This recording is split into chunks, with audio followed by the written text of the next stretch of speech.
J'ai suivi le chemin, guidé par ta parole. Ta parole est vérité, ta parole est sainteté, ta parole est ma paix, ta parole est ma joie, ta parole est tout pour moi, ta parole c'est toi. Alors, c'est le 30 septembre 2019 que le pape François a institué le troisième dimanche du temps ordinaire, dimanche de la parole de Dieu, pour inviter le peuple chrétien à replacer la parole de Dieu au cœur de la vie de l'Église et au cœur de la vie de chaque fidèle. Parce que l'Eucharistie, qui est le sommet de la vie chrétienne, eh bien, se nourrit de deux tables, la table de la parole et la table du pain, du repas eucharistique. Et les deux sont indissociables.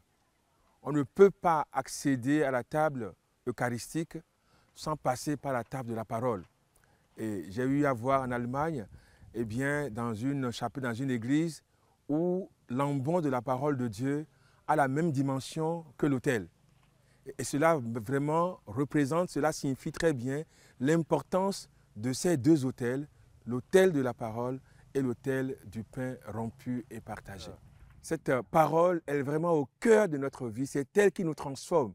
Je fais remarquer que Jésus n'a célébré l'Eucharistie qu'à la fin de sa vie, au terme de 3 années de ministère. Et pendant 3 ans, qu'est-ce qu'il a fait? Il n'a fait que nous donner la parole. Il n'a célébré qu'une seule messe. Évidemment, théologiquement parlant, il ne pouvait que le faire, que faire une seule messe, puisque l'Eucharistie est le mémorial de sa passion, de sa résurrection. Et donc, il fallait attendre le dernier moment pour que, eh bien, le sacrement, le geste, signifie, eh bien, voilà, anticipe ce qui verra le lendemain. Mais au-delà de cette raison théologique, il y a aussi toute une signification qu'on peut en tirer, à savoir l'importance de la parole de Dieu qui doit précéder vraiment dans notre vie la table eucharistique. L'Église nous propose différentes manières pour prier avec la parole de Dieu. 3. La plus connue, c'est la prière avec les psaumes. En priant le bréviaire, nous prions avec la parole de Dieu. Les psaumes, c'est la parole de Dieu. Tous ceux qui prient avec le bréviaire, eh bien, prient avec la parole de Dieu, j'allais dire aux 3/4, puisqu'il n'y a que les intercessions qui ne sont pas spécifiquement parole de Dieu, sinon les psaumes, la parole de Dieu elle-même est au cœur des offices. Et quand on prend les prêts de l'office des lectures, il y a toujours une parole biblique avant le texte patristique. Mais la manière la plus divulguée, la plus commune, connue de prier avec la parole de Dieu, c'est ce qu'on appelle la Lectio Divina.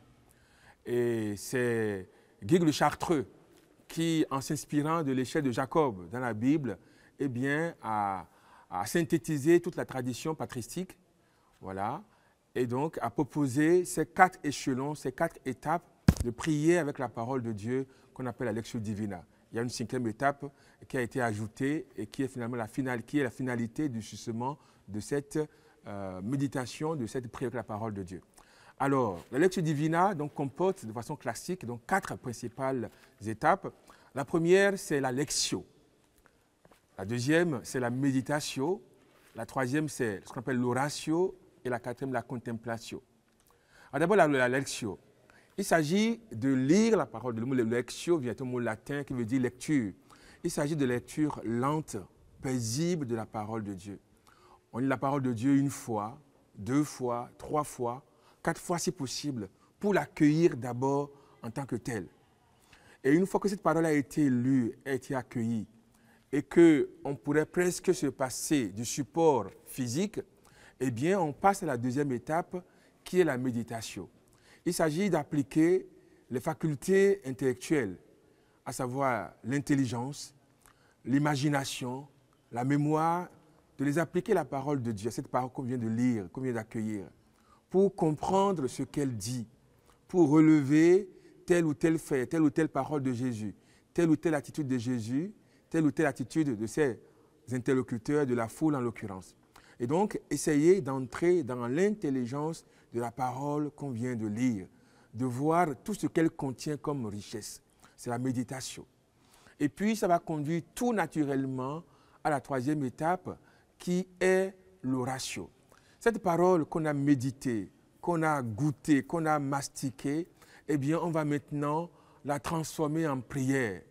Voilà, prière spontanée, de courtes prières qui découlent directement de la parole de Dieu qu'on vient de méditer, qu'on vient de ruminer, qu'on vient de comprendre. Et donc cette prière, bien sûr, va prendre en compte, bien sûr, sa vie personnelle à soi, mais aussi la vie de l'Église, la vie du monde. Vous voyez, je prends un exemple très simple. Vous faites la lecture divine sur la multiplication des pains. Vous ne pouvez pas déboucher sur une prière pour tous les affamés et tous les pays où les gens n'ont pas à manger. Est-ce que vous voyez? Et puis, la lectio, plutôt l'oratio, va déboucher à la 4e étape, à savoir la contemplation. Une fois que la prière eh bien, a été faite à partir de la parole de Dieu, eh bien, on aboutit à cette étape où on contemple Jésus qui est à l'œuvre dans cette parole. Donc, on arrive à une étape où les mots disparaissent. Un peu comme quand on regarde un film. Voilà, on est simplement là, en train de contempler Dieu. Pensez par exemple pour ça à la multiplication des pains, où Jésus multiplie du pain et nourrit cette foule famélique. Eh bien, on contemple Dieu qui est miséricordieux, Dieu qui prend soin de nous. Et on se l'applique à sa propre vie à soi. Pour dire, c'est comme ça que Dieu aussi, dans mes besoins, vient à mon secours. Dieu n'est pas indifférent à mes nécessités, à mes besoins. Donc, c'est la contemplation, donc la 4e étape. Alors, toutes ces étapes vont conduire à une dernière qui n'est pas énumérée de façon classique dans les 4 étapes de la Lectio Divina, qui est l'Actio. Parce que le but de la Lectio Divina, eh bien, c'est l'action, c'est de nous conduire à agir, à incarner en nous eh bien, les sentiments de Jésus. Eh bien, ce que Jésus a fait dans l'Évangile, nous sommes invités, nous aussi, à faire pareil. J'ai suivi le chemin